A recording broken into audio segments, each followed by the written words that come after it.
Em uma sexta-feira, dentro da faculdade de psicologia, na aula da professora Andréa Moura, uma excelente profissional, por sinal, eu tive uma experiência que quebrou algumas barreiras internas que eu nem percebia mais que existiam.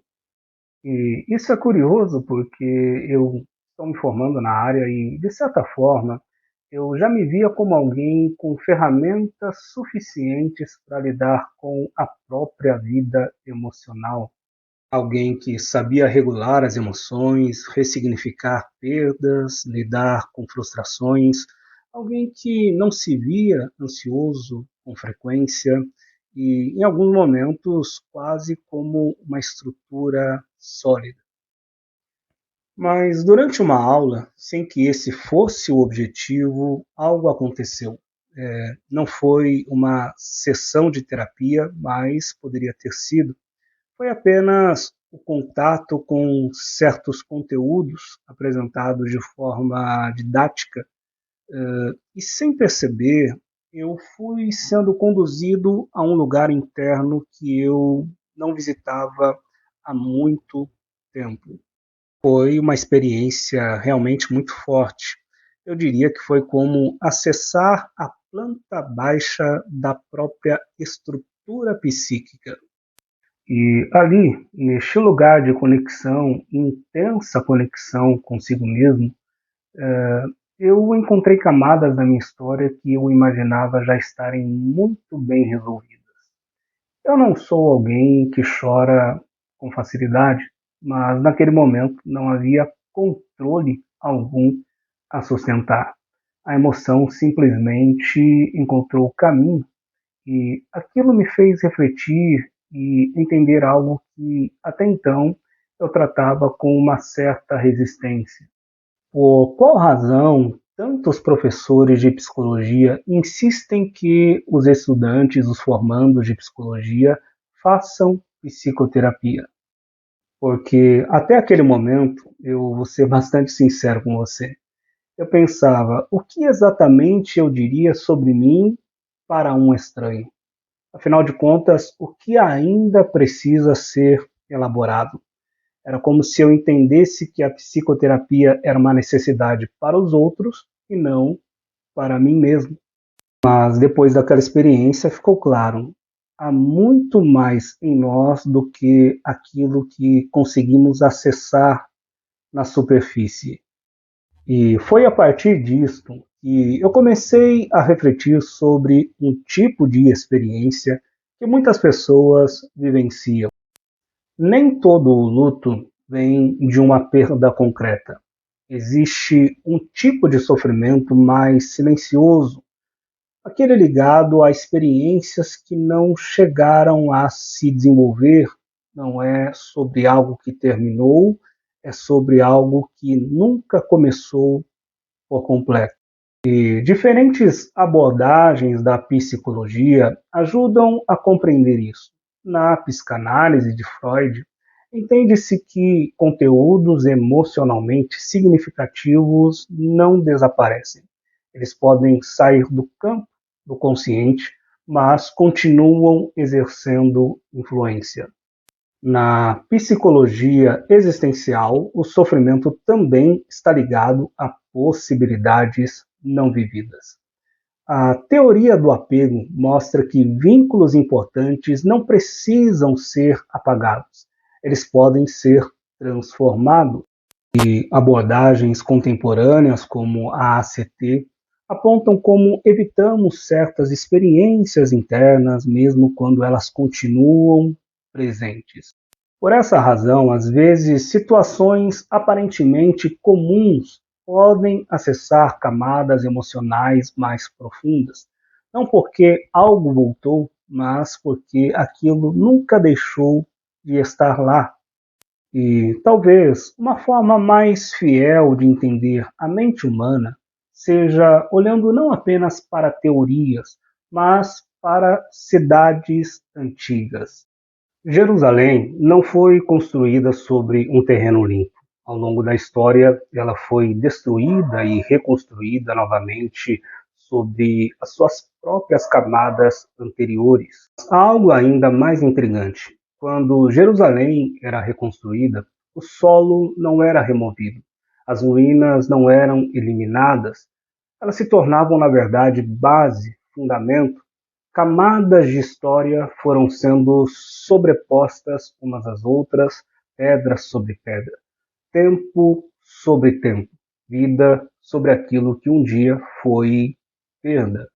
Hoje, quem olha a cidade vê estrutura, continuidade, até mesmo beleza, mas quem desce encontra outra coisa: corredores antigos, muros soterrados, vestígios de histórias que não terminaram, apenas foram cobertas. E talvez seja exatamente assim que a mente humana funciona. Pare e reflita. Você já percebeu que, a despeito das tragédias, nós quase sempre seguimos em frente? Construímos, nos reorganizamos, mas não fazemos isso em um terreno neutro. Fazemos isso sobre experiências que nem sempre foram totalmente elaboradas.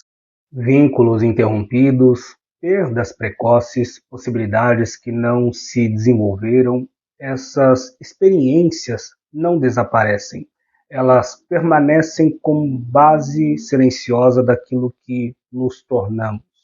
E o ponto mais delicado não é o fato de existirem ruínas, é o fato de que muitas vezes nós nunca descemos para conhecê-las. Na psicologia, isso pode ser compreendido como a evitação experiencial ou a ausência de elaboração. Não porque não possamos acessar, mas porque aprendemos a seguir sem olhar para baixo. O problema é que aquilo que não é visitado não deixa de influenciar. O trabalho psicológico não é apagar essas camadas, é aprender a se relacionar com elas de forma consciente. Dar nome, dar sentido, significado, integrar. Nem tudo precisa ser eliminado. Algumas coisas precisam ser, na verdade, compreendidas. Há experiências humanas que não se esgotam na explicação técnica. Algumas permanecem significativas, mesmo sem terem se desenvolvido plenamente. A psicologia contemporânea reconhece que, para muitas pessoas, a espiritualidade pode ser um recurso extremamente importante e eficaz neste processo, desde que integrada de forma saudável. E, honestamente, no meu caso, isso não é apenas teoria. Em momentos que precisei acessar as camadas mais profundas, a planta baixa da minha psique, da minha própria história, a fé não me impediu de sentir, mas me ajudou a não me perder naquilo que eu estava sentindo. Existe uma imagem que, para mim, ela faz muito sentido. A ideia de que Cristo desceu às partes mais baixas, às profundezas. Isso comunica algo extremamente importante, que a experiência humana, em suas camadas mais densas, não é ignorada. Ela é atravessada. E isso abre uma possibilidade diferente de leitura, que nem toda experiência precisa ser resolvida completamente aqui, e que nem todo significado se esgota naquilo que foi vivido, especialmente quando falamos de experiências que não chegaram a se desenvolver plenamente. E no fim, o trabalho continua sendo o mesmo: reconhecer, elaborar, integrar, mas para alguns existe também a possibilidade de sustentar essas experiências com a convicção de que o significado delas não termina apenas no que foi vivido. Nem tudo que permanece em você é um problema. Algumas coisas permanecem porque tiveram e ainda têm valor. Você não é apenas o que construiu ou o que está construindo, mas também aquilo que permanece sustentando sua construção, mesmo quando não é visível.